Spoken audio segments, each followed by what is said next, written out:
तो क्या हाल आप सभी की, उम्मीद करते हैं सब अच्छे होंगे, बढ़िया होंगे, अपने अपने घर पर मौज काट रहे होंगे। तो देखिए, आपने अभी देखा है कि ईरान और इजराइल के बीच में कितना तगड़ा युद्ध हुआ। और इजराइल के बारे में तो ये कहा जाता है कि बहुत ज़्यादा पावरफुल है और उसके आसपास अगर कोई भी मिसाइल छोड़ दी जाए तो वो इजराइल को लग नहीं सकती है। और ये हमने देखा है कि इजराइल के पास मिसाइल डिफेंस सिस्टम बहुत ही ज़्यादा तगड़ा वाला है, चाहे वो आयरन डोम हो, जो short range missile defence system है, जो गाज़ा से या फिर जो है लेबनान से आने वाला जो मिसाइल वगैरह है वो इजराइल को टच नहीं कर पाता, उसको हवा में यहाँ पर जो है ना ख़त्म कर दिया जाता है आयरन डोम की मदद से।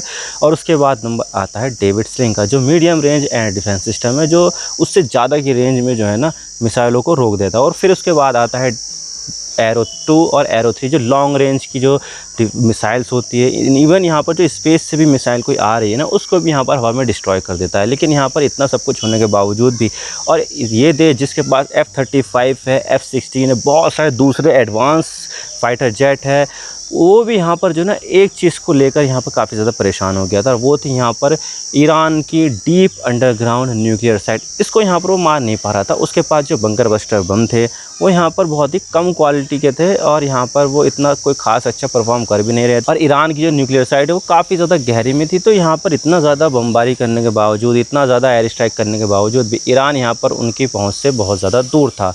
तो ये सब चीज़ें यहाँ पर देखने को मिली। तो फाइनली यहाँ पर जो है ना अमेरिका ने इसमें इंटरवेंशन की और फोर्दो, नातांज और इस्फहान पर बंकर बस्टर बम यहाँ पर छोड़ दिए, जिसका नाम था GBU-57।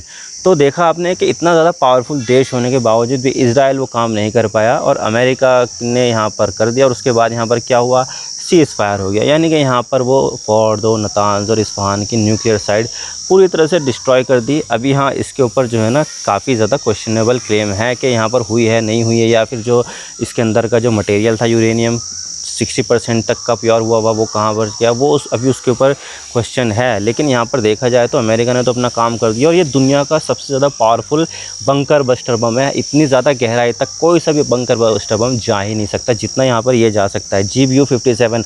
और इसको सिर्फ और सिर्फ एक ही बॉम्बर यहाँ पर कैरी कर सकता है, वो है यहाँ पर B-2 बॉम्बर। B-2 बॉम्बर यहाँ पर उसको कैरी कर सकता है। और वो जो है ना, अगर इस बम को कैरी कर ले तो कोई दूसरा हथियार वो कैरी नहीं कर सकता, दूसरे बम यहाँ पर वो कैरी नहीं कर सकता। या तो ये करे या फिर दूसरे बम यहाँ पर करे। तो यहाँ पर ये सब चीज़ें हैं। तो देखा आपने किस तरह से यहाँ पर जो है ना अमेरिका ने एक बार फिर से अपनी जो टेक्नोलॉजी को प्रूव कर दी है कि क्यों यहाँ पर वो अमेरिका इतना ज़्यादा पावरफुल देश है, कि दुनिया में इतना पावरफुल देश कोई सा नहीं है। नंबर 1 पर यहाँ पर अमेरिका, ये जिसका डिफेंस बजट आप सुन के चौंक जाएंगे, वो है यहाँ पर लगभग 900 बिलियन US डॉलर। इतनी तो यहाँ पर जो है ना पाकिस्तान और इजराइल दोनों की कंबाइन करके भी GDP देख लो ना, तब भी नहीं हो जितना यहाँ पर जो है ना अमेरिका सिर्फ और सिर्फ डिफेंस पे खर्च कर देता है। तो ये समझ लीजिए कि यहाँ पर वो पैसा खर्च कर रहा है तो उसके पास सोफिस्टिकेटेड हथियार है, और इसी वजह से यहाँ पर वो दुनिया का सबसे पावरफुल देश बना बैठा है। तो आप देख सकते हैं कितना ज़्यादा पावरफुल देश है वो।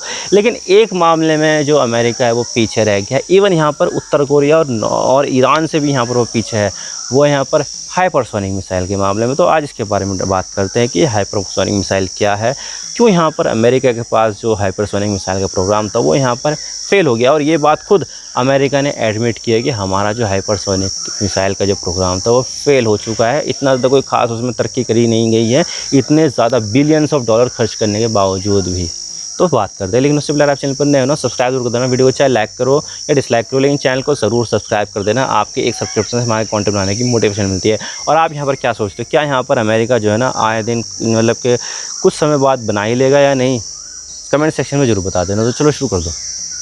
तो सबसे पहले यहाँ पर ये बात जान लेते हैं कि हाइपरसोनिक मिसाइल क्या होती है। तो देखिए, हाइपरसोनिक मिसाइल वो मिसाइल होती है जो मैक 5 स्पीड या उससे ज़्यादा की स्पीड पर जो है ना ट्रैवल कर सकती है। अब देखिए, जो मैक जो नंबर है ना वो साउंड का नंबर है, यानी कि 1 सेकंड में साउंड जो है ना कितनी दूर तक जाता है उसको यहाँ पर मैक में नापते हैं। तो यहाँ पर जो हाइपरसोनिक मिसाइल की स्पीड जो होती है वो कैसे होती है, मैक 5 से ज़्यादा की अगर स्पीड है तो वो हाइपरसोनिक मिसाइल मानी जाएगी। और ये जो है ना काफ़ी ज़्यादा मैन्यूवेबल होती है। और ये जो है ना हाइपरसोनिक ग्लाइड व्हीकल इस तरह की भी कैटेगरी में आती है, और हाइपरसोनिक क्रूज मिसाइल 2 तरह की कैटेगरी में आती है।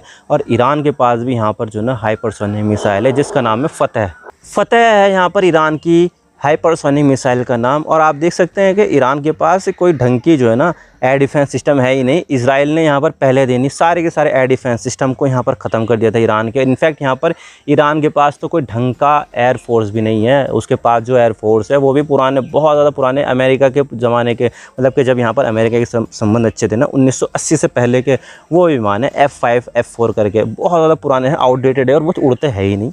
तो यहाँ पर क्या है, कुछ भी नहीं है उनके पास, इतनी ज़्यादा टेक्नोलॉजी है नहीं, और ऊपर से यहाँ पर उसके ऊपर सैंक्शंस इतने लगे हुए हैं कि वो इंपोर्ट भी नहीं कर पाता। तो ऐसे में यहाँ पर ईरान ने मिसाइलों के ऊपर काफ़ी ज़्यादा वर्क किया और उसके पास मिडिल ईस्ट की सबसे बड़ी मिसाइल की जो कैपेबिलिटीज़ है वो है। यहाँ पर आपने भी देखा होगा कितने ज़्यादा मिसाइल की जो स्टोरेज है इजराइल ने तबाह कर दी, लेकिन फिर भी यहाँ पर जो है ना ईरान ने बिल्कुल भी कम नहीं किया अटैक करना इजराइल के ऊपर, दबा के यहाँ पर करता रहे और ओवरहेल कर दिया उसका जो एयर डिफेंस सिस्टम था। और यहाँ पर इनफैक्ट यहाँ पर उसने हाइपरसोनिक मिसाइल भी छोड़ी है, और हाइपरसोनिक इनफैक्ट इतनी है कि वो मैक 15 तक स्पीड जाती है।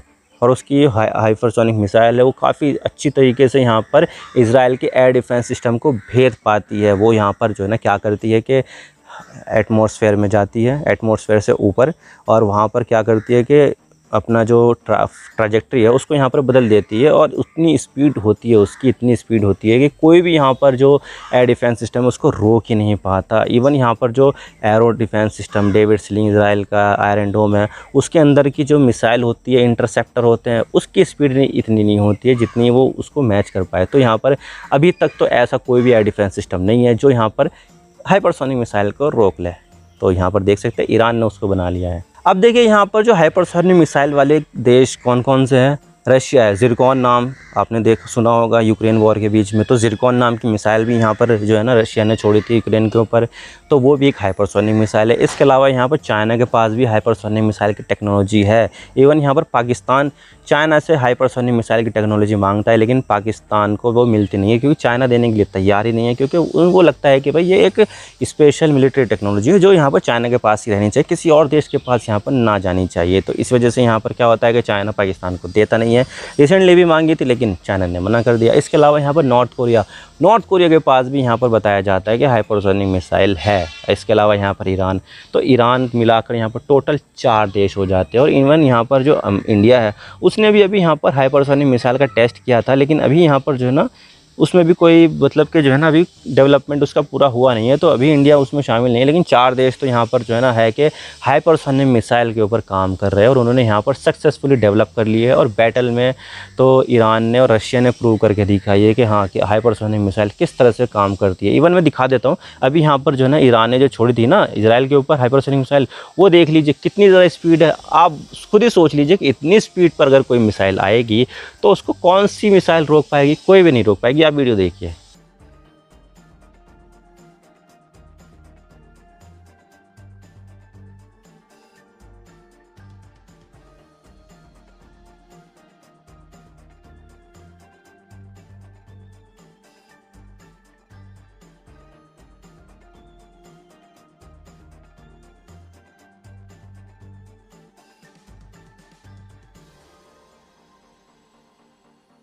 तो ईरान जैसे देश जिसके पास कोई ढंग की एयरफोर्स नहीं है, जिसके पास कोई ढंग का एयर डिफेंस सिस्टम भी नहीं है, उसने यहाँ पर जो है ना ये डेवलप कर लिए। जबकि जहाँ पर जो अमेरिका है, अमेरिका इतना बिलियंस ऑफ डॉलर्स यहाँ पर खर्चा करता है, कभी यहाँ पर 4 बिलियन, कभी 3 बिलियन, कभी 5 बिलियन, कभी 6 बिलियन, लेकिन इतने ज़्यादा पैसा खर्च करने के बावजूद भी वो अभी हाइपरसोनिक मिसाइल बना ही नहीं पाया। हालांकि उन्होंने यहाँ पर जो है ना अटैम्प्ट कई सारी की है, लेकिन अभी तक भी बना नहीं पाया। और इस चीज़ को यहाँ पर अमेरिका एक्सेप्ट भी किया है। आप देख सकते हैं अमेरिका ने यहाँ पर इस चीज़ को एक्सेप्ट किया है कि हाँ जी, हमारा जो हाइपरसोनिक मिसाइल का प्रोग्राम है वो अभी तक भी डेवलप हो नहीं पाया। जबकि यहाँ पर ईरान जैसे देश जो काफ़ी ज़्यादा कमज़ोर माना जाता है टेक्नोलॉजी के मामले में, उसने यहाँ पर जो है ना डेवलप कर लिया है। तो यहाँ पर देखा जाए तो ये एक कहीं ना कहीं किसी न किसी तरह से अमेरिका की जो है ना एक फेलियर है, बहुत तगड़ा वाला फेलियर है। अब पता नहीं यहाँ पर अब कब बनाएगा अमेरिका, लेकिन हाँ ये तो है कि यहाँ पर इस मामले में नॉर्थ कोरिया और चाइना अमेरिका से आगे, भले से दूसरी टेक्नोलॉजी में पीछे हो लेकिन आ गई है। अब ईरान ने कैसे बनाई है, क्या बनाई है, या उत्तर कोरिया ने कैसे बनाई है, क्या करा है, ये तो भाई वो खुद ही जाने, क्योंकि उन्होंने यहाँ पर, उनके पास एयर डिफेंस सिस्टम नहीं है, उनके पास एयरफोर्स नहीं है, तो उन्होंने सारा ध्यान लगा दिया मिसाइल टेक्नोलॉजी पे। तो मिसाइल टेक्नोलॉजी में यहाँ पर उन्होंने ऐसी चीज़ डेवलप कर ही ली कि हाँ, कि ये कोई भी एयर डिफेंस सिस्टम उसको रोक ही नहीं पाएगा। जैसे कि इज़राइल के इतने सारे एयर डिफेंस सिस्टम है, नहीं रोक पाएगा भाई कोई भी उसको। और इसी तरह से हमने देखा है कि ईरान के मिसाइल अटैक में यहाँ पर इज़राइल का कितना ज़्यादा नुकसान हुआ है, बहुत ज़्यादा नुकसान हुआ है। और ये चीज़ यहाँ पर फ्यूचर के वॉर को भी डिफाइन करेगी, और फ्यूचर का वॉर होगा यहाँ पर मिसाइल से और स्पीड के साथ। भाई अब यहाँ पर कई सारे देश हाइपरसोनिक मिसाइल के मामले में आगे आएंगे और अपने आप को जो है ना काफ़ी ज़्यादा डेवलप करेंगे इस मामले में। इंडिया भी इसके मामले में मतलब कि 1-2 साल के अंदर अंदर इंडिया भी यहाँ पर वो डेवलप कर ही लेगा। लेकिन अमेरिका अभी कुछ कह नहीं सकते उसके बारे में कब करेगा, लेकिन हाँ उसका प्रोग्राम चल तो रहा है और यहाँ पर लगता है कि भाई वो भी कुछ सालों में यहाँ पर वो भी डेवलप कर ही लेगा। आई होप आपको सारी बातें समझ में आ गई। वीडियो थोड़ा सी पसंद आए लाइक ज़रूर कर देना, और चैनल पर नए हो तो चैनल को सब्सक्राइब जरूर कर देना। आपके एक सब्सक्रिप्शन से हमारे कंटेंट बनाने की मोटिवेशन मिलती है। Thank you for watching. I really appreciate your time. God bless you all. Now signing off.